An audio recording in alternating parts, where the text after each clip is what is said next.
지금 몇 시지 하는 궁금증이 생길 때 여러분은 휴대폰이나 노트북 화면 또는 손목시계를 보고 시간을 알 수 있을 거예요. 그렇다면 이러한 기기는 어떻게 시간을 알 수 있을까요? 디바이스에서 시간은 프로그램에 의해 자동으로 설정돼요. 그러면 이 프로그램은 어떻게 정확한 시간을 알 수 있을까요? 사람들은 판매 전에 손목시계를 설정해요. 그렇다면 그 사람들은 시간을 어떻게 알까요? 정말 지금 몇 시인지 아는 사람 있나요? 그런 노래도 있죠, 아마? 어쨌든 이런 시간을 어떻게 결정하는 걸까요? 세상의 모든 시계가 멈춘다면 어떻게 될까요? 잠깐만요. 아니면 조금 더요. 런던 남서쪽에 있는 국립물리연구소에 온 걸 환영합니다. 이곳에서는 세계에서 가장 유명한 원자시계인 하이드로마스터를 볼 수 있어요. 이러한 장치는 전 세계에 약 400개가 있고 지구 전체가 시간을 탐색하는 데 도움을 줘요. 모든 현대기술, 위성, 운영체제, GPS, 비행 및 기차 일정, 화면의 TV 프로그램은 원자시계의 안내를 받아요. 작동 원리는 이렇습니다.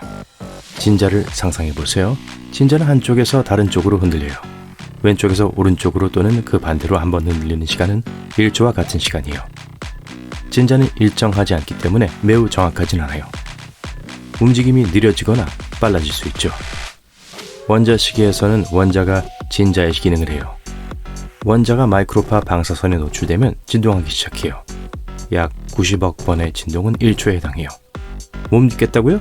직접 세워보세요. 원자의 진동은 정확하고 변하지 않아요. 이 시계는 뒤처지지도 않고 가속하지도 않죠. 이러한 시계의 오차는 1000만 년에 한 번씩 1초가 될 수 있어요. 그렇게 오래 기다릴 수 없으니 그냥 믿어보자고요. 원자시계는 모든 현대기술과 통신위성을 안내해요. 이제 어떤 이유로 작동을 멈춘다고 상상해보죠. 원자는 더 이상 마이크로파에 반응하지 않아요. 그 후에는 쿼츠 시계와 모든 전자시계가 멈춥니다. 휴대전화에 더 이상 시간이 표시되지 않고 공항의 정보 게시판에서 항공편 도착 시간이 사라져요. 그 순간 모든 운행 관리자는 조종사에게 연락해서 가장 가까운 공항에 긴급 착륙하도록 요청해요. 더 이상의 비행은 불가능해집니다. 하늘에 비행기가 너무 많아요. 여러 대가 한꺼번에 같은 공항에서 이착륙을 시작하면 재앙으로 이어질 수 있어요. 운행관리자는 시계가 없으면 정확한 스케줄을 만들지 못해요. 모든 열차도 마찬가지예요. 기차역은 더 이상 여행을 조정하고 선로에서 전환할 수 없어요. 이 시스템은 너무 복잡하고 정확한 시간에만 작동할 수 있어요. 세상은 완전한 혼돈에 빠지기 시작했어요. 은행 시스템이 무너지고 있어요. 중개인은 고객의 계좌로 제때 돈을 이체하지 않아요. 사람들은 제때 월급을 받지 못해요. 내일 오후 2시에 고객에게 프레젠테이션을 보내기로 약속하고 그에 대한 대가를 받기로 했다고 상상해보세요. 다음날 몇 시인지 몰라 2시간 후에 고객에게 프레젠테이션을 보냈어요. 고객이 제 시간에 파일을 받지 못하면 거래는 무산돼요. 대규모 공장들에서는 하루 일정이 무너져요. 사람들은 필요한 만큼의 생산량을 내놓지 않아요. 어떤 공장에서 정확히 8시간 만에 2톤의 가공 철강을 생산한다고 상상해보세요. 하지만 작업의 리듬이 깨지고 이로 인해 볼륨이 줄어들어요. 다음으로 이 강철은 배로 가야 돼요. 하지만 선박 일정도 더 이상 작동하지 않아요. 이는 목재, 전기 캐리어, 석유 및 금속과 같은 모든 재료에 일반적으로 적용돼요. 시계가 멈추면서 물류 사슬이 무너져요. 전 세계의 경제 위기와 공황이 닥칩니다. 거래소는 매일 다른 시간에 문을 열고 닫아요. 주주와 투자자들은 많은 돈을 잃고 있어요. 어떤 사람들은 증기기관이 아니라 시계가 산업혁명의 가장 중요한 메커니즘이었다고 말해요. 증기기관은 자동차와 선박에 동력을 공급했지만 많은 사람의 작업을 동기화할 수는 없었어요. 이러한 조건에서는 어디든 서두르지 않지만 다른 모든 사람들도 마찬가지죠. 슈퍼마켓에 가면 주인이 늦잠을 잤기 때문에 문이 닫혀 있을 수 있어요. 그러다 문이 열리면 거기에 상품이 거의 없다는 것을 알게 될 거예요. 배, 기차, 트럭이 시간을 맞추지 못해 과일, 빵, 채소를 배달하지 못한 거죠. 많은 사람들이 시계 없이 생활하기 힘들어 대도시를 떠날 거예요. 첨단 기술의 시대는 끝났습니다. 일부 직원이 지각하고 방송을 시작하지 않아 TV 채널이 작동을 멈췄어요. 채널 호스트는 운영자보다 먼저 왔지만 사운드 엔지니어는 알람 시계가 몇 시인지 모르기 때문에 여전히 잠을 자고 있어요. 혼란을 멈추려면 두 가지 작업을 수행해야 돼요. 첫 번째는 이전의 하이테크 생활이 더 이상 존재하지 않을 것임을 받아들이는 거예요. 두 번째는 우리 조상들의 예를 살펴보는 거예요. 사람들은 정확한 시간을 알지 못한 채 수천 년 동안 살았어요. 시간은 산업혁명이 시작된 이후로만 필요했어요. 그 전에 사람들은 태양, 수탉의 노래, 내부 생물학적 시계의 안내를 받았습니다. 수십만 년 동안 인간은 밤에 잠자리에 들고 아침에 일어나곤 했어요. 하지만 전구가 발명되면서 이 질서는 깨졌어요. 산업시대의 인류는 내부 시계가 아니라 공장과 공장의 가동 시간에 집중해야 했어요. 그런 다음 TV, 인터넷 및 비디오 게임이 발명됐고 진화에 의해 설정된 수면 모드가 변경됐어요.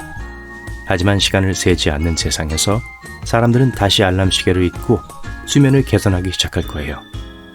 모든 집에는 해시계가 있을 거예요. 그림자가 인류를 인도하겠죠.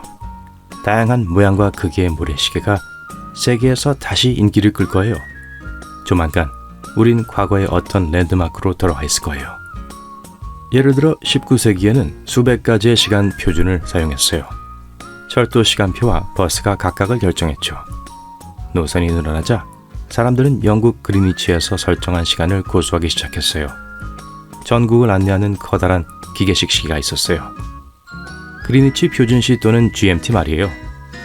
상인, 공장 감독, 은행가들은 GMT에 따라 시계를 조정했어요. 영국의 모든 열차 시간이 맞춰지면 GMT 신호는 해저 케이블을 통해 대서양을 건너 매사추세츠의 하버드까지 전송됐어요.